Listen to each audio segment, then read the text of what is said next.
Hej allihopa och välkommen till Pengaflödet-podcasten. Mitt namn är Emily. Och mitt namn är Anna. Vi håller på med fastighetsinvesteringar i Storbritannien. Och den här podden kommer handla om just detta och vi kommer varje vecka ta upp relevanta ämnen och intervjua personer som vi finner inspirerande. Hej och välkomna till Pengaflödet-podcasten. Idag har vi Roz. How is it, Roz? Brilliant, very good, thank you. So what have you been up to lately? Well, been managing the existing properties. We've got a building company, so we're doing that. Obviously, there's the repossessions at the moment, which are on hold because of COVID. So there won't be many at the moment, but we are expecting them in the future. So, Yeah, that's why I thought this episode would be really great because as all of us are aware, we are heading into basically, I think, a financial crisis, and repossessions will occur, and that it will be very knowledgeable for all of us listeners who's investing in the UK to know how the procedure goes. Yeah. So that's why I brought you here today to give us the knowledge and how we can execute it. Okay, I'll try my best. So, shall I say a bit about myself? Yeah, tell me about your story, the person herself. Yeah, so I live in Brighton, which is on the south coast. I've always been involved in property in one way, from quite a young age doing conversions. I've done commercial conversions, HMOs, and the normal buy-to-lets.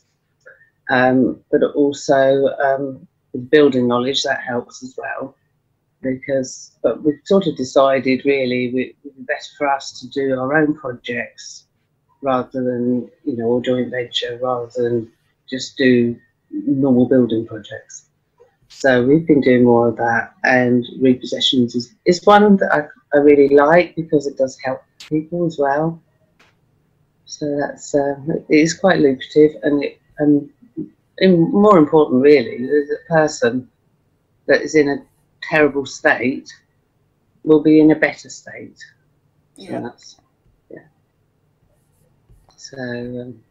So how big is your portfolio, may I ask, is your portfolio does it contain a lot of repossession properties? No, but the repossession is sold. If it's a high value property, it'd be better to sell it, either sell it on to another investor or to do it up and sell it on privately. Yeah. So you have those costs, but that's, the end game is not to keep the property. Because I'm thinking of one that, the value of it would have been too high to get the rental income. Yeah. So it wasn't worth keeping. It's best for capital lump sums, really. Yeah. So in other areas that might be quite different, where the rental to house value is much higher. Yeah. So say, some areas you get more rental than my area, which is near the outskirts of London, sort of the sea, really. Yeah, I've been in Brighton. I've drove by it, so it's nice. Have you? Yeah, it is nice. Yeah, it's really nice there. Brighton. Yeah.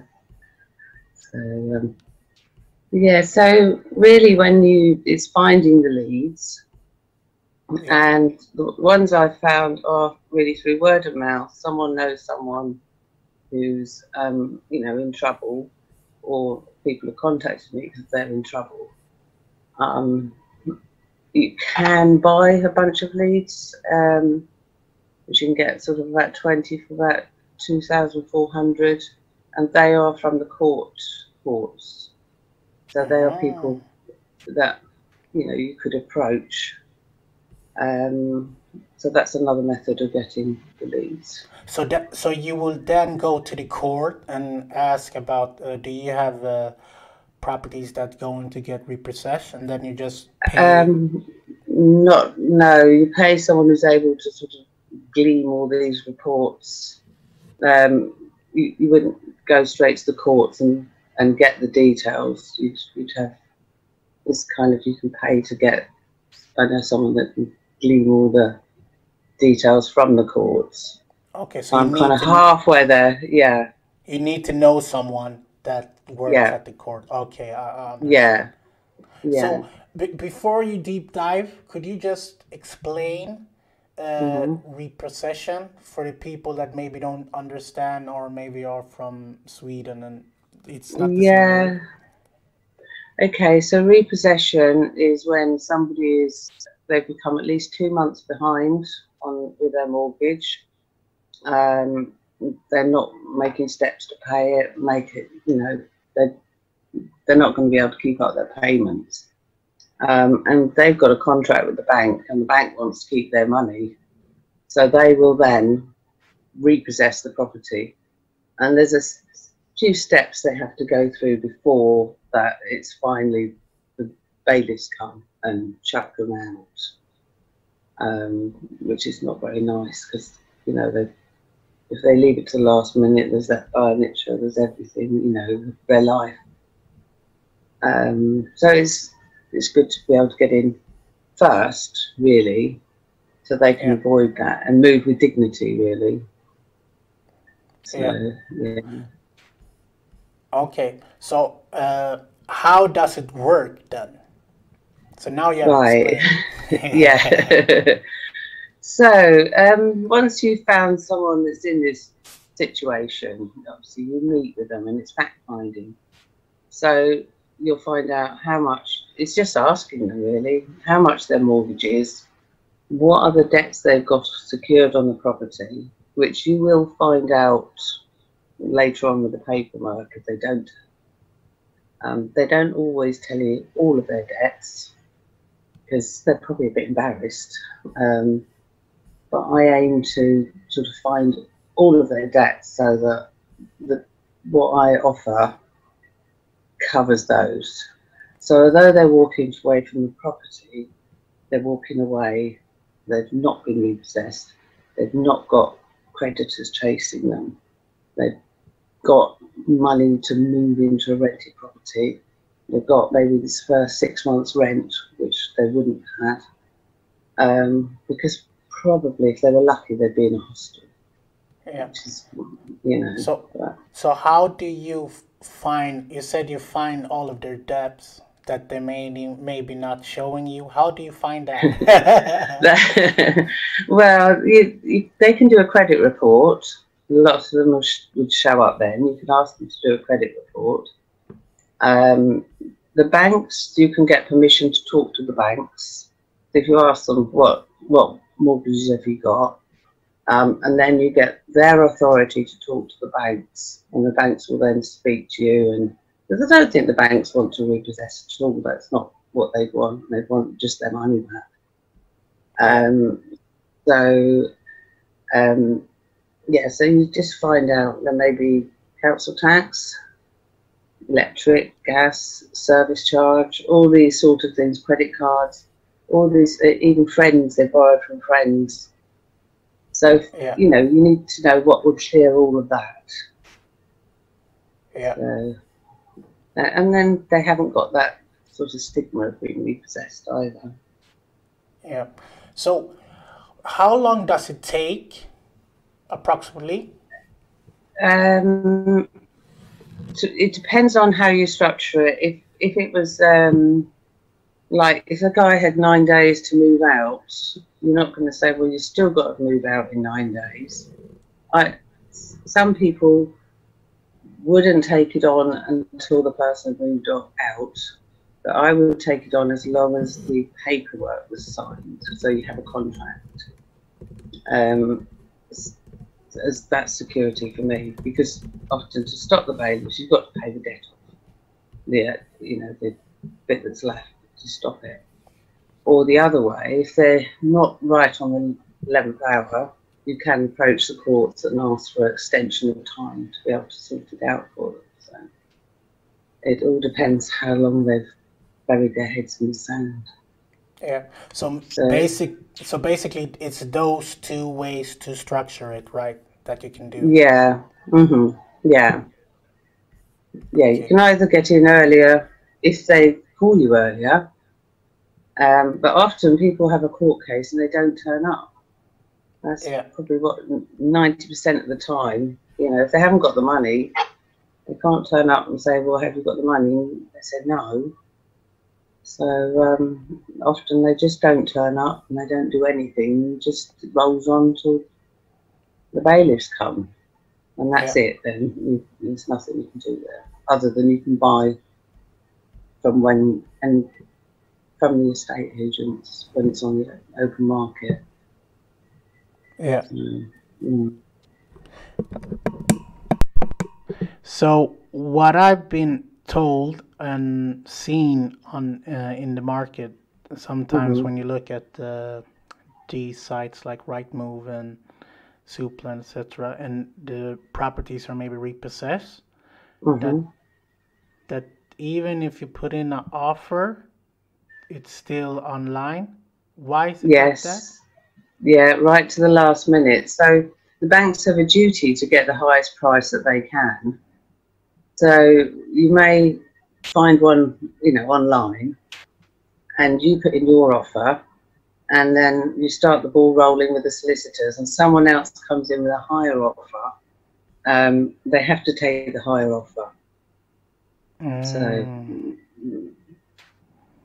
So does that happen a lot? I think quite a bit, yeah. Yeah. I still think they'll get a reasonable price. And the thing is, the house is only valued what someone will pay for it. Yeah. It's not like a below market value. If you've bought a house and it's cheap, it's probably because it needs work. But you can actually make your money by doing the work. Yeah. So is there any way like you can make it so the banks don't put it out? Like, is there like a delay completion or something, that clause that you can use? So I'm not aware of that with the banks, but you can do maybe an arrangement with the person who's been repossessed, as long as, you could have. The other thing is, you don't really want to buy it. Not so. This is something. If you buy it, you've got to pay stamp duty. And if you do an arrangement, which is really what's called an assisted sale, so you help that person sell the house, you're not actually ever the legal owner. So you will have to work with the legal owner to get it through the sale, and there's a lump for them of money coming at the end. If they've actually been repossessed and the bailiffs have come, they have to wait for the bank to take their time, and it could be 3 years before they bother putting it on the market. Meanwhile, debts are piled up. Yeah, it doesn't always go on straight away, so it's quicker for the owner as well, even with doing the refurb work. Yeah. So continue. Sorry. It's probably even cheaper because you're not going to pay management fees for. That would be part of our profit. Whereas the banks will have someone to manage it while, clearing out stuff and all the stuff that's left behind and everything like that. And they don't really manage it that thoroughly, in my experience. So, So why is it beneficial for an investor? Because I think you help people. That's one thing. Plus, you're getting in first hand with the houses that need work, and you can add value and make money. So that's why it's beneficial. Yeah. So you can. Different areas, different amounts, but obviously you've got to put more in the south, but you get more out. So it's, or you could just package it up and sell it to an investor. Yeah. So when one of the paperworks, the first one you have, is called a heads of terms. Yeah. So you write down what you agree with the person and sign it. That's not a legal document, but it does tell the solicitor what you've agreed, so they can then draw up contracts and the purchase option. Yeah. But you always put that as a signable, because you're not actually going to, unless you are going to buy it. But then you can assign it to sell it to someone else. Yeah. Yeah. So what should we as an investor be aware of when doing repossessions? You've got to tread very carefully around the person and make sure that they will be in a better off situation. It's not a go in and I'll get this house cheap because he's down on his luck. That's why I look at all their other debts and make sure that that person won't just lose his house and then still have people chasing for debts. Yeah. That's just not fair, and there's still money to be made. Yeah. So I think it's, don't be too greedy, and it's not nice. So, yeah. But yeah, I mean, I think of one, and it was in such a terrible state. It was a nice house, but it was a flat, so the management, we had to go, speak to them, get them to do all the things that they should have done, like asbestos reports and fire safety reports on the block. Yeah. And get all that up to speed, because we knew when we came to sell this, these are documents that the buyer's going to want. Yeah. So there's that side. You need to know what's needed, what does you need for a transaction. And then there's also, when you're doing the building works, you need to know building control, where you need it. If you're making a 1-bedroom into a 2-bedroom or something to get more value, you're going to need where you need planning, where you need permission from the freeholders. All this sort of thing, you need to know that, really. Unless it's just a straightforward, maybe mine is a bit more complicated. You might just get one straightforward, and then you're able to help the person out, move on, and then you can still afford to sell it to someone else at a reasonable price. And that's probably the quickest way to do it. Yeah. Especially if it's not in a block of flats. If it's a freehold, you can do that much more easily. Okay. So what costs should we factor in when doing this? That if you compare it with a normal buy-to-let or a normal purchase? With any development, whether it's a normal buy-to-let and you're doing any work, you've always got your holding costs. Yeah. So if you're paying someone else's mortgage, you've got to pay that. But if you're paying your own mortgage or bridge, you've got to pay that as well. Yeah. So people often don't look at things like holding costs and how much that will be and all the fees. But by doing an assisted sale, you're only paying you're not paying a bridge, you're just paying the mortgage for the owner, and you're not paying stamp duty because you don't actually physically own it. The new buyer will pay the stamp duty. Yeah. So, yeah. Okay. So how can you do this process smoothly, and what tips can you give? Right. Well, you need a solicitor for this. Because you're not going to pay £20,000 of someone's debt on a prayer, really. You've got to have it also. Even if they're your best friend, then I'll stay another 6 months. But you need that all signed and sealed, sort of, before you kind of pay that money over. So you'll need a solicitor that's familiar with that sort of thing. The seller will need a solicitor as well. So you need one that represents him or her, and one that represents yourself. And you can get solicitors that will have 2 solicitors within the partnership, so one works for each. And they're probably not a normal conveyancing solicitor. You'd want someone that's used to dealing with this kind of transaction.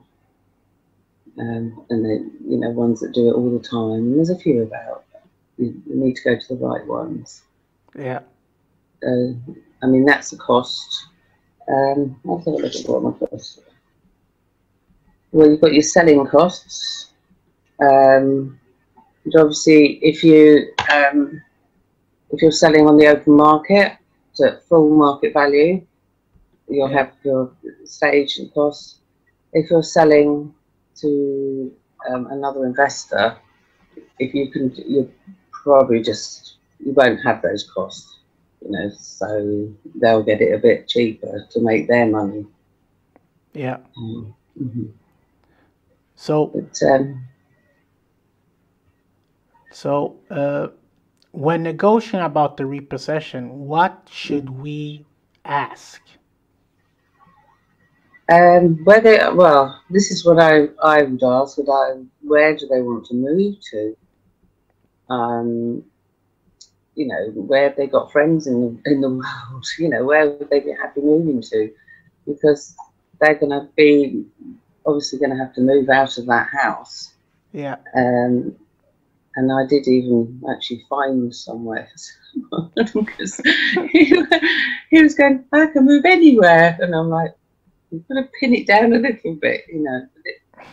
It's, you know, it's quite sad when they have to leave the house, but when they know they're walking away from all the debts and everything and starting afresh, it's a better outcome.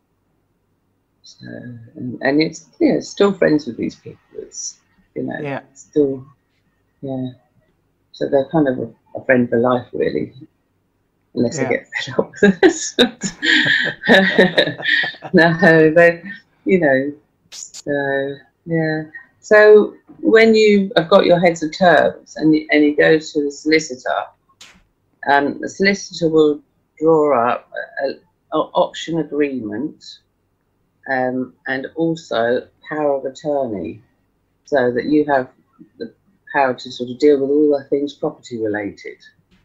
Yeah. You know, that may extend, if you get to know that person quite well, that you're actually doing the claim for their next house and whatever. You may go above and beyond a bit, but you know, you want to see someone on their feet, really. So it's just a little extra.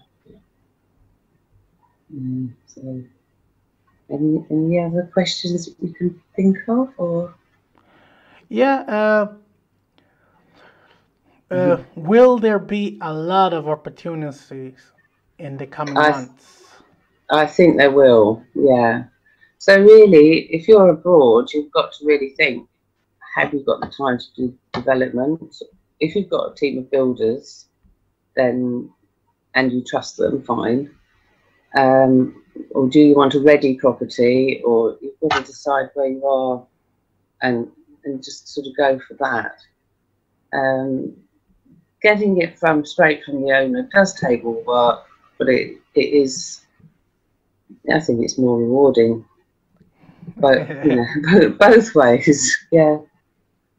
You know, when you go to estate agents, it's a blank. You don't know the person really that you've bought it off, do you? But you can do assisted sales with properties that haven't been repossessed. Yeah. So if somebody had a property and they just didn't have the money to do it up, and there was value to be added, you could have an arrangement the same way, you know, with this, because there will be a clause put on land registry that person can't sell it. Yeah. Because you've got all the money in to do it, and then you'll have an agreement whereby you profit share. Yeah. So, and there could also be a lot of landlords giving up. because there could be a lot of landlords with arrears, and they're just fed up with it. And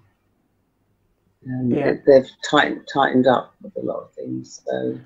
So do you see now that the situation is starting to happen, or do you think we need to wait a bit before all of these? You will have to wait, because the literally repossessions are banned at the moment because of COVID. There'll be a little window. The courts are all behind with all the work anyway, so you will have to wait. But it's just It's just pushing it further down the road, and then there will be, they won't ban repossessions forever. So eventually there will be more. So it's a good opportunity, really, to learn as much as you can about it. Yeah. So, find solicitors that do that sort of thing. So you've got one ready. So you've got 9 days to sort all the paperwork out. Yeah. Even running people to the post office to get their ID sorted out and stuff like that. It's because you need all that to get the paperwork in place. So, So that leads me into my second question. How can we as abroad get hold of these deals, and what questions should we ask? Well, you can either, like I do, network with people to try and find them on the grapevine. Or there's, like I say, there's this list that you can buy the list and approach people. That I know someone that can get all these leads. They could do that. You've got to decide, well, you're not going to know with the list of leads. You'll just get such and such, this address has been, gone to court on this date and whatever. So you're not actually going to know the personal circumstances. Yeah. So you need to ask them. There are personal questions to ask. But one thing I would say, because I heard someone say to someone who's been repossessed, "How did you get in this mess?" I don't know, don't ask them that. It doesn't matter. We're there now, and we're going to sort it out best we are going forward. Yeah. And one thing, it can happen to anyone. So you'd be surprised at who will get repossessed. It may not be all people that you expect. It can happen to anyone, and it's just to get the best outcome for them. Yeah. But, no, don't ask them how they got in the mess. It's not very kind, rubbing salt in the wounds. So do you think we're heading into a bigger repossession than we did 08, 09? I think it'll be different. There will be a lot of repossessions, and possibly more. The banks are still lending. Yeah. So it's not like before when the banks didn't lend. There was no money to lend. There's money out there, so there's money to lend to people, like me, to give a good return on. People want to put their money somewhere, and they're not getting it in the bank. Yeah. So, I can take people's money and give them a fixed return and be able to do more of these. Yeah. And the banks are still lending, so there is money out there, whereas before it just all closed down the banking system. Then you called mortgages, and so I think it'll be different, but in a way better for us really, because if we are going to buy them, we can actually get the mortgage to buy them. Yeah, we can continue scaling up. Yeah. Yes. Yeah. Yeah. Just wanted to make something a bit clearer. We were talking about when you find properties on Zoopla and Rightmove, and they say that they're repossessions. that's normally when the bank is selling them. So they've already been repossessed. And you might find that the owner hasn't been repossessed yet and is desperately trying to sell their property before they get repossessed. That could be another way that you would find it on Zoopla, but you'd have to do some investigation and find out if that was the case. It wouldn't be advertised as a repossession as such.